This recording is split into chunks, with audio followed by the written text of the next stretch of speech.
மனித ஆரோக்கியத்தில் micro plastic ஏற்படுத்தும் தீய விளைவுகளை ஆய்வு செய்ய சென்னை ஐஐடியின் உதவியை நாடியுள்ளதாக சென்னை உயர்நீதிமன்றத்தில் தமிழ்நாடு அரசு தெரிவித்துள்ளது.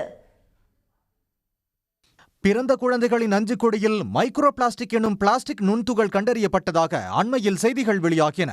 அந்த செய்திகளின் அடிப்படையில் இந்த விவகாரத்தை சென்னை உயர்நீதிமன்ற நீதிபதிகள் என் சதீஷ்குமார், டி பரத சக்கரவர்த்தி அடங்கிய சிறப்பு அமர்வு விசாரணைக்கு எடுத்து விசாரித்து வருகிறது. பிளாஸ்டிக் நுண்துகள் தொடர்பாக ஒன்றிய சுகாதார அமைச்சகமும் மாநில சுகாதாரத்துறையும் விரிவான அறிக்கையை தாக்கல் செய்யுமாறு நீதிபதிகள் உத்தரவிட்டிருந்தனர். இந்த வழக்கு மீண்டும் விசாரணைக்கு வந்தபோது தமிழ்நாடு அரசு தரப்பில் கூடுதல் தலைமை வழக்கறிஞர் ஜே ரவீந்திரன் ஆஜரானார். மைக்ரோ பிளாஸ்டிக் தொடர்பாக ஆய்வு செய்ய சென்னை ஐஐடியிடம் கோரிக்கை வைக்கப்பட்டுள்ளதாகவும் விளக்கம் அளித்தார். பிளாஸ்டிக் பைகளில் விற்பனை செய்யப்படும் பால், காபி, தேநீர் மற்றும் சூடான சாம்பார் போன்ற உணவுப் பொருட்களை உட்கொள்வதால் மனித ஆரோக்கியத்திற்கு மைக்ரோ பிளாஸ்டிக் தீங்கு ஏற்படுத்துகின்றனவா என்பதை ஆராயுமாறு கோரிக்கை விடுத்துள்ளதாகவும் விளக்கம் அளித்தார். கர்ப்பிணி பெண்களிடம் மாதிரிகளை சேகரித்து ஆய்வு செய்ததில் பிஸ்பெனால் ஏ எனப்படும் பிபிஏ செறிவு 0.43 மைக்ரோகிராம் முதல் 1.15 மைக்ரோகிராம் வரை இருப்பது கண்டறியப்பட்டதாகவும் வழக்கறிஞர் விளக்கம் அளித்தார். இதுகுறித்து அதிர்ச்சி தெரிவித்த நீதிபதிகள், ஒரு தாயின் நஞ்சு கொடியை கூட பிளாஸ்டிக் பாதிப்படைய செய்வதால் இந்த பிரச்சனையை தீவிரமாக ஆராயுமாறு உத்தரவிட்டுள்ளனர்.